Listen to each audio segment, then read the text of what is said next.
I would go back to asking the question, what have been your past friendships? What is your past history with friendships?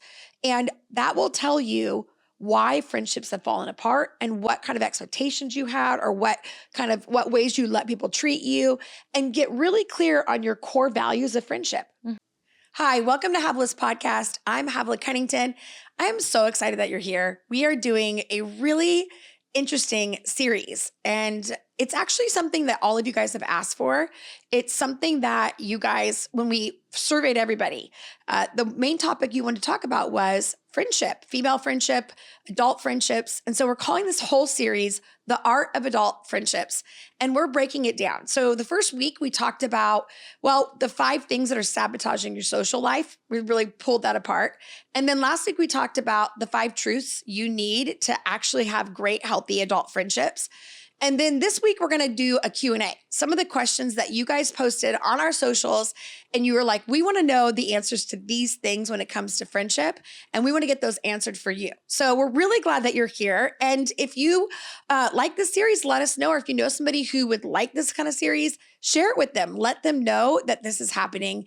Most importantly, I'm honored that you're here, that you would give us some of your time is so valuable. It is the most precious commodity, and we do not take that lightly. And so I hope today that you'll leave getting some of your friendship questions answered to get more confident in your adult friendships, and then also to help those around you that maybe need help in figuring out how to get really great friends in their adult years. So today I'm not alone. I actually have Abby is here, and she is part of our team. She's Australian. Everyone's going to ask. That's her accent. And she's here to really to give me some of the questions that you guys had and hopefully answer those questions with us. So welcome to today's podcast. Yes, we're going to have so much fun today. You have all submitted these wonderful questions, and I had a little sneak peek. They are really great questions. And so, I'm excited to ask you them. Right. But as well, I just think you have such a great perspective on friendships. I think as a leader, just from an outside in perspective, I see you having incredible friendships in such a high level of leadership, which I have seen to be quite rare. And so you are in such a great place to answer these questions. And I know so many of us can learn so much I appreciate from that. you about friendships. I think friendships are really scary. And to be honest, I don't necessarily like having a magnifying glass on my friendships, because I can just imagine my friends watching this video and going, she doesn't live it. That's how she believes. So I have to ignore all those kind of insecurities of, I don't know if I'm doing it right, to I'm doing the best I know how. Yeah. And you're doing great. You're doing wonderful. Okay. So you ready for our first question? I think so. Yeah. Okay. The first question is, should our close friends only be Christians? Oh, you're just going to hit me with something easy. No problem. Yeah. Okay. Well, I think that is a complex question. Okay. Because I think it really depends on what you need. So friendship, to me, it's different than mentorship or discipleship or even community. Like a friend, the Bible says, sticks closer than a brother. Mm-hmm. And so I think we need to define biblical friendship rather than just connection, right? Yeah. So I like it in different layers, the way I would see it. So there are friends that are very casual, right? Mm-hmm. And I can walk around my neighborhood and meet casual friends that are my neighbors or a friend of a friend, and we're just casually friends. Yeah. And then I have those that are in my life that maybe pick up my kids and bring them back, and they can come over for a meal, and that's another layer of friendship. I kind of look at it like a target. Yeah. And then I have a deeper kind of friendships, which are way smaller, mm-hmm. which are those that if Ben and I are in trouble, we can call and we can say anything, and they're there to help. Mm-hmm. They're there to be with us in the highs and the lows. Yeah. And so for me personally, I look at the life of Jesus, and Jesus did this too. We think he didn't teach us all these things about friendship, but he did. The Bible says that he had the 3 that came out of the 12, that came out of the 25, and then went to 75 plus. And so that's how I would structure my life. And that's, I think, been very helpful, because initially when I did friendship, I just let everybody come into my inner world and give their opinion. And if I was going to cry, I was going to cry at whoever picked up the phone first. Yeah. And I didn't realize that I wasn't setting myself up for success. Yeah. So when someone says our closest friends aren't believers, my question would be, then they are friends, but they are not biblical friends. And that's okay. Like, it's okay. I have friends that aren't believers. I think we all should have friends on all different levels. Right. I do. I think it concerns me if we are in the dark about other people's lives and the culture and all that stuff. But once you became believers, you have a different set of core values, a different set of belief systems, a different moral, right? A moral standard in which you live. Yeah. And so friends that you love, adore, laugh with, travel with is great, except that life is not a smooth journey. Life is not just easygoing. And there's going to be crisis in your health. There might be crisis in your marriage. There might be crisis in your finance. And we usually turn to those we feel safest. Yeah. And if we turn to those friends that don't have a biblical worldview, they don't have that God is for you, he's with you, he is real, then we're going to get some real wisdom, but we're not going to get biblical truth, not the truth that we all kind of are, that ground us. Definitely. So I would recommend that maybe you don't set them to the side, but you intentionally look for people in your world that can be your biblical friends, the people you can really go to that love God and can go into the depths with you. And then I would also say it's very important that whoever we hang out with, the Bible says we become. So what we behold, we become, the Bible says. And I know there's that study that says you are like the 5 friends that are closest to you, you're like them. So I would do a friend audit, and I would look and say, okay, what do I get from that friend? If it's acceptance, then awesome. If it's the truth about my future, then I need to make sure that that's in line with what God is saying. So again, don't cut friendships off, but you can wean people and then be deliberate about who you're bringing into your life. Be careful. The Bible says that the enemy comes not just as this huge, demonic, I'm coming to get you. He slips in, he's sneaky. And so sometimes I think friendships are usually the demise of a moral standard, a worldview of God, whatever it might be. I think it can be a place where we get most vulnerable. So guard your inner world and those that get to speak into that inner world. Yeah. I love that. And so when you choose to bring people in, what are some of like the key factors that you look for of like who is going to be coming close? That's such a great question. So I grew up in a church, and in church life, if anybody's like watching this and you maybe are even in the South, church was not just something we did once a week. Church was a community. It was our culture. It was how we did everything. I mean, I grew up, we would go to church on Wednesday for 3 hours, and we would go to Sunday morning church and Sunday night church. And then we had youth group on Friday. I mean, it was just like,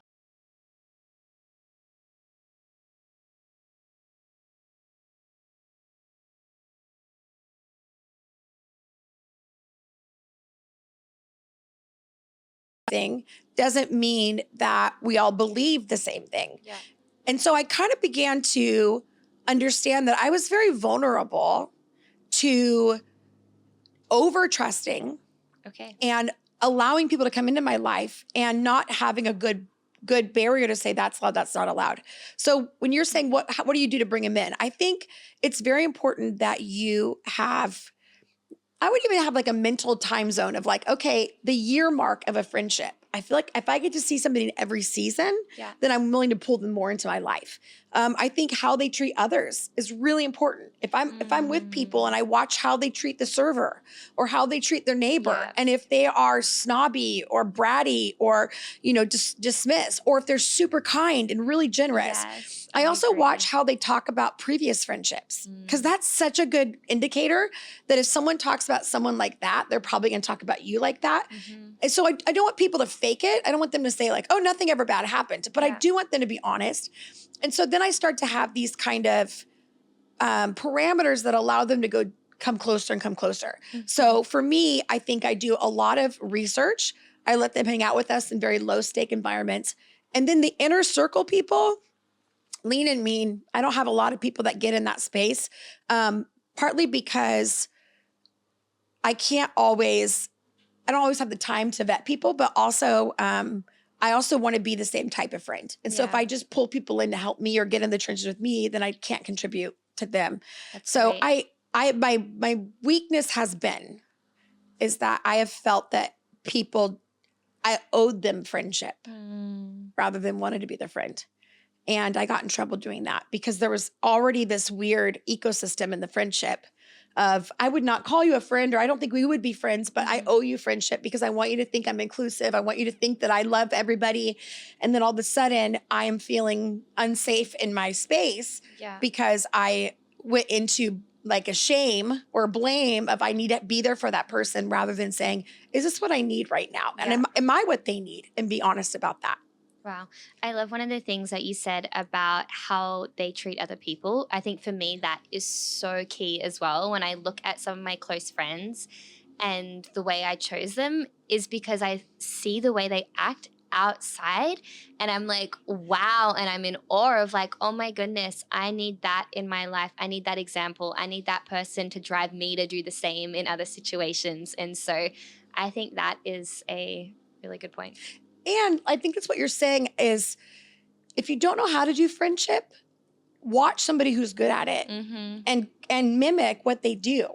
Yes. And that's what I had to really learn. And we can talk more about that, but that was a big learning curve for me. Yes, definitely. I look to my husband a lot because he does friendship so well. And so he is constantly my example of how to do friendship well because he is very natural, but he's also so intentional and he has reaped the harvest of incredible friends from his intentionality and his vulnerability and his honesty. And so for me, which is so rare in a guy too, to do that.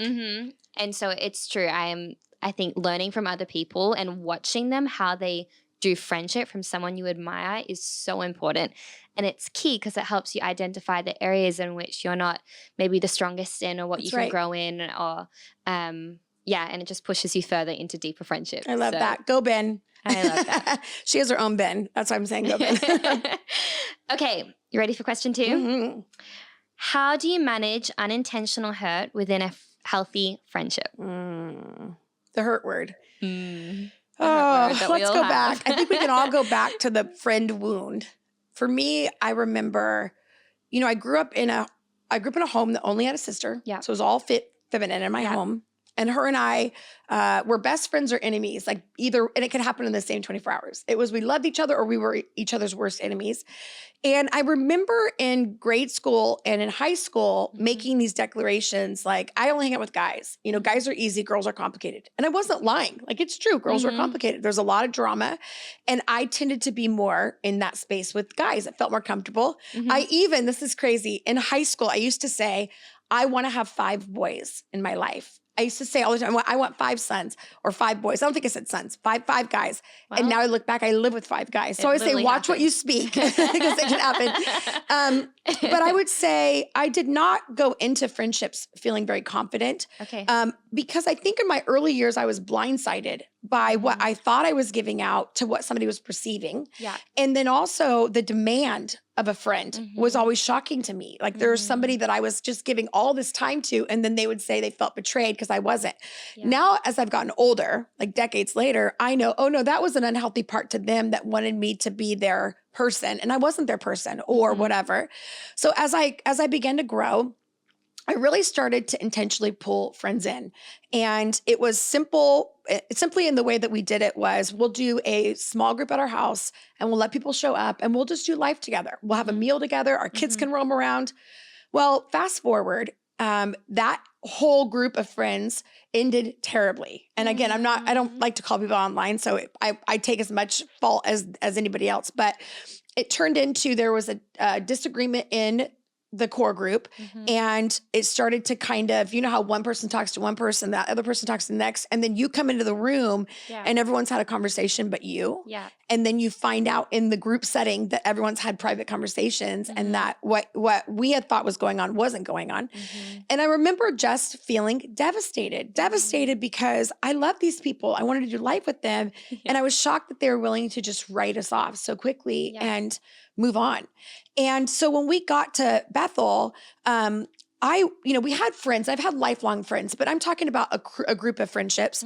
I started to really go into that. And this friendship group that I'm currently in, and I call it group. I don't like the exclusivity, but I was at a place where I knew I wanted a unique friend group. Like I wanted to pull in friends that could be with us. And I saw one of the demise of leaders, especially women in leadership, they don't have a close friendship. Mm. They have girls that are around them that are friends, but they're really spiritual daughters or they're fangirls and I thought that's not going to be good for me. Like I Yeah. actually need to be with people that are not enamored by me, are irritated by some of the things I say, that will call me out, that will demand that Yeah. I stay who I am, true and real. And so I made a decision almost 9 years ago to join this little small group of women. Mm-hmm. And it was so hard because they were not enamored by me. They were sometimes they would call me out. You're always late. You don't have time for us. And it would frustrate Wow. me because I would think, well, you don't know what I just did. Like I went across the country and came back and you want time. But they were saying you're not showing up in the way that we need you as a friend. And I needed that. I needed that honesty. So what I Which found is so hard to hear. Oh, it's so hard. And my go-to is to run. Yeah. So if I don't like conflict, so if someone wants to call me out, I immediately am like, they're dangerous, they're unsafe, I'm out. Yeah. And what I have found is I have to tell myself, Havilah, I know it's scary, but you have to go. You can't have something of value that's not also can hurt you. Yeah. And so I've intentionally, through pain, I usually go to a third party that knows nothing about them and I get a good perspective. Like, is this good? What Great. about this? I said this. What do you think about that? And that could be a counselor. It could be your mom. It could be your husband, but somebody who gives you some good, clear advice. Yeah. And the second thing I would do is I would go straight to them. Because I don't know about you, but specifically with women, they love drama and they loved, we all kind of like to put people on our side and whatever. I just intentionally said, I'm going to be courageous and always go to them. Yeah. So I would say, can I come over and have a conversation? Can I go for a walk? Can we talk? And I wasn't there to confront them. I was actually there to confront my own fear, to say, I'm not too scared if you shut me down or whatever, misjudge me. And so through that, I would say, I've had to call my own fear and anxiety about friendship. I had to call its bluff and say, no, we're not going to do this. And so for me, I do not allow myself to talk to anybody else about it other than the person that it's with. Or when I do it in a safe way where they don't know them. So I guess I would just simply say it's something that you have to steward. If you're going to have friendships, you're going to have pain. And so don't take it personal. Yeah. It's just what friendship is. It's going through life together. Yeah. That's a really long answer, but that's what I think. It is. And look, hurt, I think, comes up all the time in friendships, in close friendships. If you are intentionally choosing to be close to someone, you're going to clash at some point. And so the hurt is going to come up. And I love what you said. You said the two things. You firstly will go to a third party who doesn't know them, is disconnected. And then the second thing is to go directly to them. Yeah. And the vulnerability of bringing up something to them is massive. And I love that you said, like, it's good for me. Like, it helps me because it's true. It's vulnerable to bring up something, especially when it feels like it's really small. But for you, it's like huge. It's on your mind. It is. It's like every time you see them, it's the back of your mind, the back of your head. And you're like, I have actually got to talk to them about this. Otherwise, there's going to be that like bitterness or resentment that builds up if you don't. And so those two keys, I think. And one other thing too is, if I'm really nervous, I meet them in public because people's behavior is better in public. My behavior is better in public. And then also if I'm insecure that I'm going to get in there, my anxiety is going to get really high and I'm going to misunderstand everything they said. I usually ask if we can bring somebody with us. Like, hey, can we meet and our mutual friend, can she be there? Because then at least they can say, that's out of line or that's inappropriate or you know what, no, this is what she's saying. And so I find that if your goal is to resolve something, that's always a great way to do it. Yeah. Yeah. If there's somebody there that isn't sided with either one, but can be honest with you. Yeah. They're very helpful. We actually had another question that was really similar on these lines of how do you deal with the hurt, but then share it with people without it becoming gossip? Like where does that equal balance between of processing pain and then gossip? Like, where's the line drawn? How do we do that? Who do we talk to? Like, I think I've heard before when processing pain and stuff to go upwards, don't go sideways because the sideways can be that's brilliant. More gossip, but to go upwards into leadership and to get help from that perspective. But I want to hear from you, like, how do we That's a brilliant thing. Navigate that? Yeah, I think every time I tell myself it's not gossip, but I want to tell it to somebody that I know has the power to befriend or dismiss somebody, it is. Like anytime I go, well, if I share it with this person, I'm trying to get them to side with me. The moment I'm trying to get someone to side with me, I'm like, oh, there's an ulterior motive. Yeah. And it's the fear of rejection. Yeah. And so for me, I would say I love to go up. I also find that, at least for me, I have a few friends that are up, I would say, that aren't in my space, but they can actually follow the story. So there are certain friends I can talk to that have been with me long enough to go, Havilah, this happened a year ago. You're dealing with the same thing. Or, they said this to you last time, and can call me out on that. So I think that's really helpful. And for those that are married, to be honest, I think our husbands are genius when it comes to our friendships. I do. I just have watched my sons and my husband and my dad. Yeah. They are so good at friendship because they don't add the drama. So I find that I usually ask my husband or my brother-in-law when I'm in that anxious part. I actually ask them because they just take the drama out and they give it to you straight. So that has been very helpful for me. So I would say again, you're not sharing intimate heart stuff, but for me, my two guys that are safe are my husband and my brother-in-law. Even my dad, I can go to any of them and say, does this seem weird? And they can say, yeah, she's crazy, or you're crazy. Yeah. So would you say then it's depending on who you go to, depends on whether it becomes gossip or do whether not it's go to the friend group. Do not go. I'm telling you this on YouTube because here's the thing. What happens is when you share with your friend group about it, when you section off, even though you're trying to share your point, you will inherently show that person that you are willing to talk about them in private, and they will start to even subconsciously back up from you because they'll go, oh, if she's willing to talk to me about her, then it's going to come back on me, even if they don't know it logically. Yeah. And so I tend to also not burden my friendships with the friendship of somebody else. Like it's not fair for my friends who have to have two of us in their life to have to pick a side. Like that's wrong. Yeah. And so I tend to love them well by saying, I'm going to get my feedback from somebody else. But then what I also often do too is I'm really honest. Like, hey, I want to share something and I'll do it in the group. That way there's no like weirdness. It's like, hey, this is something I was dealing with. This is how God's been speaking to me about it. And then I find if all the players are in the room, it's much easier than playing telephone with your friends. That's great. So yeah. And again, it's scary. Yeah. Like it sounds so perfect to say it this way, but it is terrifying when you think not only could you lose that friendship, but the other friendships by what's being said. So do not tolerate gossip. Yeah. From yourself. Yeah. Don't go that low. Don't be immature. Like treat people with respect. Don't gossip. It's not worth it. And if someone tries to gossip, you shut it down. It's really funny. My son, and this is a funny story, but my son is selling things on Facebook, and but he has to use my husband's Facebook account because he's not 18. And so we watched him have this conversation with this person that was trying to buy something, and the conversation is, talking about the product. And then eventually it's like, oh, I see you do this for a living. And I've always wanted to get into that. And this girl is kind of, I don't know if she's hitting on my husband, but she's definitely wanting to start a friendship. And my son, I love it because literally he goes right under hey, I would love to get to talk to you more about this. He goes, let's stick and it was like what it was. I think it was a bike. Let's stick to the bike topic. Okay. And she goes, LOL. Okay. And then went cold, like just shut. And she went to buy it. But I think that is a really genius way of like straight to the point that the topic. And so what I loved about that is that he just shut it down and said, this is what I'm willing to talk about. And I think that is really great for us to do with friendships sometimes, to say, you know what? They would love to hear that. I would encourage you to talk to them, and having a way that doesn't shame them, but to say, gosh, I wish I knew what to do. I don't, but you know what? I'd go to them. I trust them. Yeah. And so shut it down. Let's just let's keep it to the friendship. Yeah. Let's keep it to this. And yeah. I love that.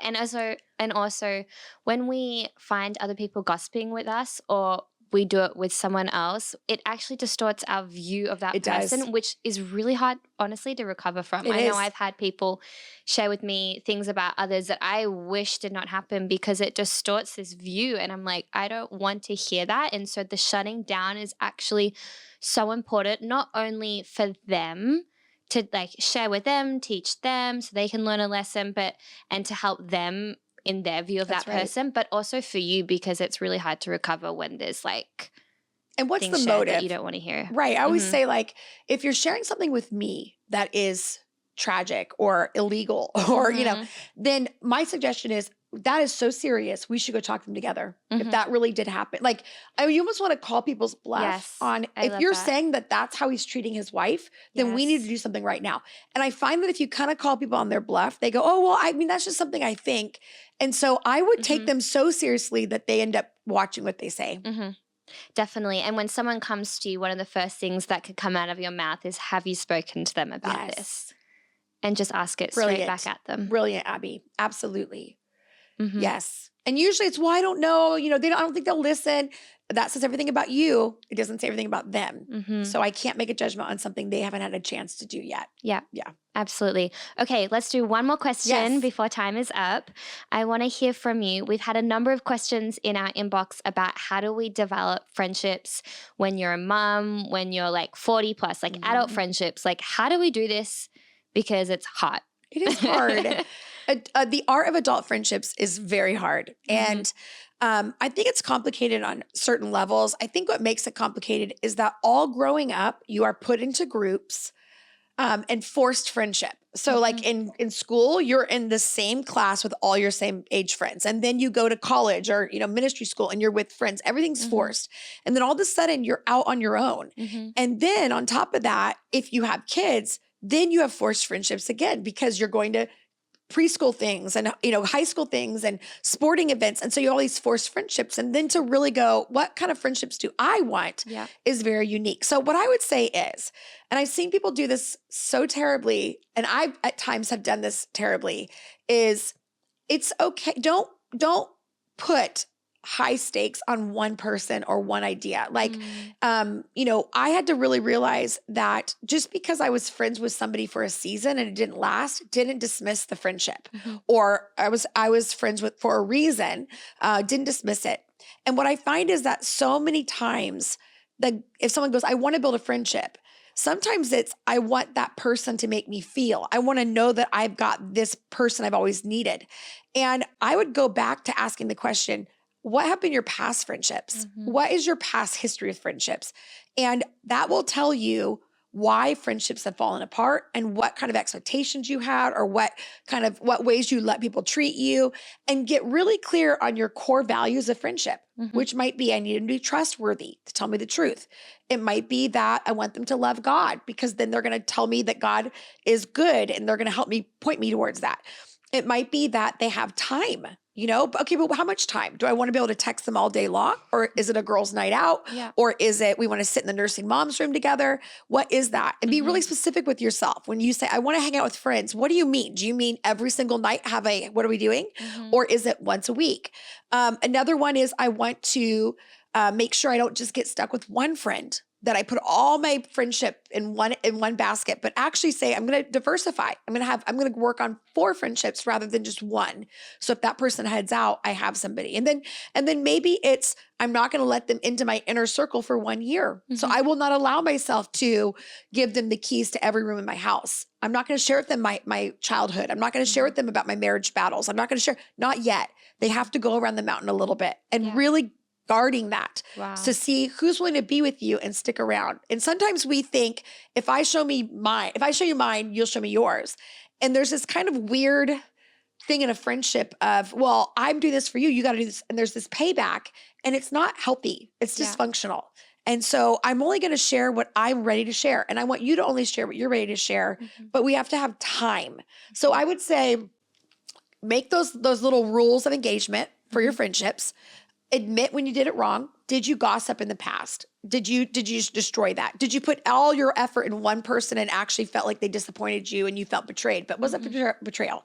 Did I end up in my friendships letting go of other friendships and being consumed with one and not actually, right? So really understanding the demise of your friendships, understanding what you're looking for in a friend, and then giving yourself, I would say, if you are one of those that likes dive in the deep end, is I would even put months, time frames. So for first 3 to 6 months, I'm going to only do this, and then 6 to 9 this, and then 9 to 12. And then after that, then we'll do, and just giving those kind of healthy parameters instead of, when I get a friend, we talk to each other every single day.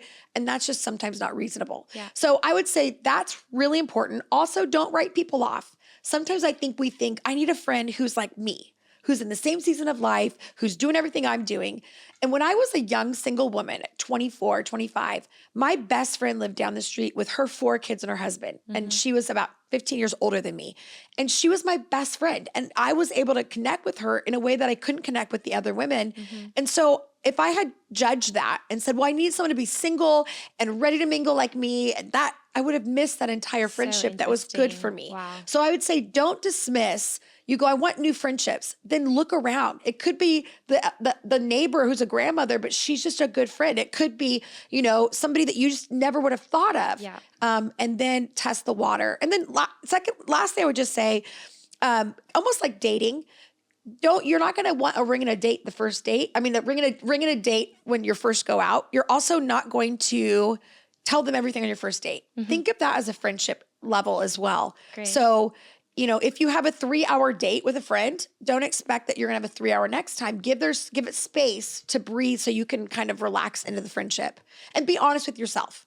Like, oh no, I can feel my expectations getting high, or, wow, I'm scared, but just push through that anyway. Yeah.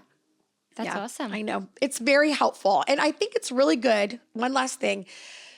Your husband or your boyfriend is not meant to be your girlfriend. And I remember telling Ben this once. I was like, babe, I want to go to the mall and let's walk around. And Ben goes, I'm not your girlfriend.